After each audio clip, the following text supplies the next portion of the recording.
পাঞ্চি বানুটি ফিরু তুই মোটেই পাঞ্চি কি করছিস তোরা?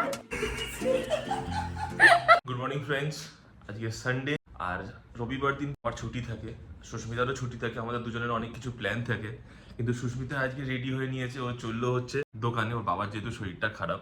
আমি সারাদিন আজকে বাড়িতে, কিন্তু ফ্রি আজকে আমি একদমই নেই, কারণ আমাকে আজকে করতে হবে বাড়ির সমস্ত কাজকর্ম। কথা হচ্ছে যে বাড়ির ঘর পরিষ্কার করা বা আদার্স অন্যান্য কাজগুলো মেয়েরা একা কেন করবে, তো ও কেন করবে না? হ্যাঁ, সেই জন্য না আজকে তবে এই দিক দিয়ে মানে বলতে নেই, ওকে বললেও করে। তোকে দায়িত্ব দিয়ে গেছি, আমি যেহেতু বাড়ি থাকছি না, তাহলে তুই আজকে পুরো সমস্ত ঘর দোর পরিষ্কার করা, হ্যান্ড করা সমস্ত কিছু করবি।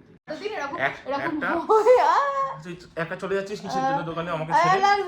সকালবেলা জাস্ট এত রোদ্দুর না, বর্ষাকালকেও দেখে বলবেন। আরেকটু হলে পড়ে যাচ্ছিলাম।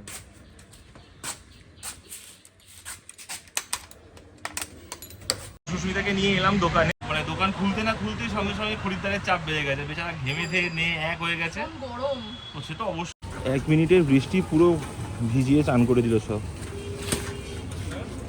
সুস্মিতাকে দোকানে দিয়ে বাজার থেকে মাটন নিয়ে এই জাস্ট বাড়ি ঢুকছি। মা কোথায় তুমি? কি অবস্থা করে রেখে গেছে ঘরটা, এই ঘরটাকে পুরো গোছাতে হবে আমার। ও গিয়ে দোকানে বসে কাজ করছে আর আমি ছুটির দিনে বসে বসে এই কাজকর্ম করছি।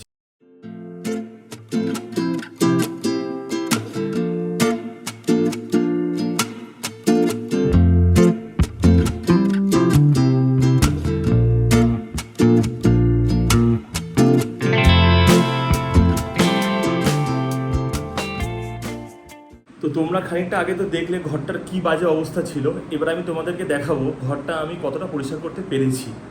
ঘরটা ঠিকঠাক পরিষ্কার হয়েছে?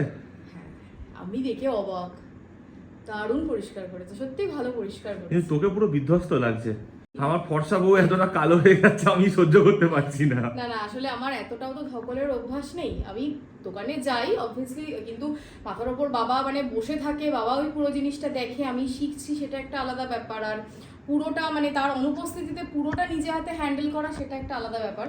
আর ওই মানে দুবেলা করে আমার একটু রেস্ট হচ্ছে না, ওই জন্যই একটু বিধ্বস্ত লাগছে। তুমি পুরো অঙ্কে ক পেয়েছো। সবেমাত্র বাড়ি এলাম, এবার একটু ডিট্যান করবো, করে স্নান করবো, দেন আজকে মা মাটন বানিয়েছে, মাটনটা ব্যাপক বানায়, তাই নাকি? ব্যাপক বানায়। তবে থেকে আমরা ব্লগ করছি, এডিটিং বলো বা আপলোড করা বলো, এগুলো আমিই করে থাকি। এবার আজকে মানে প্রথমবার দেবজিৎ এডিট করেছে, আর আমি ঘরে ঢুকতে পারিনি তখন থেকেই। তুই আগে বল এডিটিংটা কেমন হয়েছে, তুই আগে বল এডিটিংটা কেমন হয়েছে। আরে এই যে একটু দেখে বল অন্তত কেমন করেছি। যদি ভালো করে তাহলে এবার থেকে আমি এডিটিং ছেড়ে দেবো, তোকে দিয়ে এডিটিং করাবো।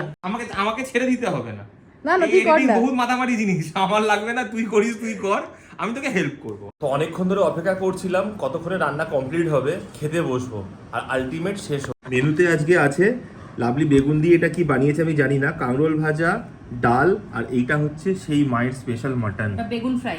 ওটা বেগুন ফ্রাই। আচ্ছা, অপেক্ষা করতে পারছি না, জাস্ট খাওয়াটা এবার শুরু করি। কি করছিস তোরা?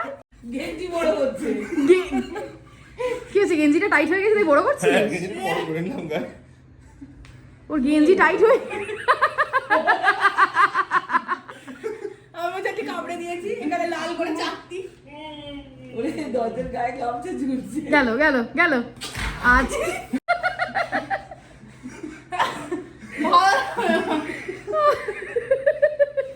যে গেঞ্জিগুলো গায়ে টাইট হয়ে গেছে, এই সব এই প্রসেসে আমি বড় করে নেবো। দেখ কত সুন্দর তাও ঝুলানো বলবে না যে হবে। ডায়েট করে কমাবো, কমিয়ে আমি গায়ে ইউজ করবো। তো দাদা লজ্জা শরম নেই। পাঞ্চি বানুটি ফিরু। তুমি মোটেই পাঞ্চি না, তুমি ডাইনোসর। আমার রোজকারের কাজ, 4:30 বাজে বেরোচ্ছি দোকানের জন্য। বাবা বাই।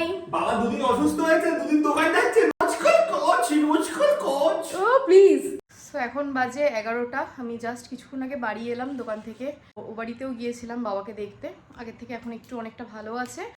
এখন করছি আমরা ডিনার। আজকে ভীষণ তড়কা খেতে ইচ্ছা করছিল, আজকে ডিনারে আছে তড়কা আর রুটি। আর আজকে আর ভিডিওটা টানলাম না, তাহলে চলো আজকের মতো ভিডিওটা এখানেই শেষ করলাম। যদি তোমাদের ভালো লেগে থাকে তাহলে প্লিজ একটা লাইক করে দিও, সবার সাথে শেয়ারও করো, আর কেমন লাগলো সেটা আমাকে কমেন্ট করে জানিও। এর মতো টাটা, দেখা হবে আবার অন্য কোনো ভিডিওতে।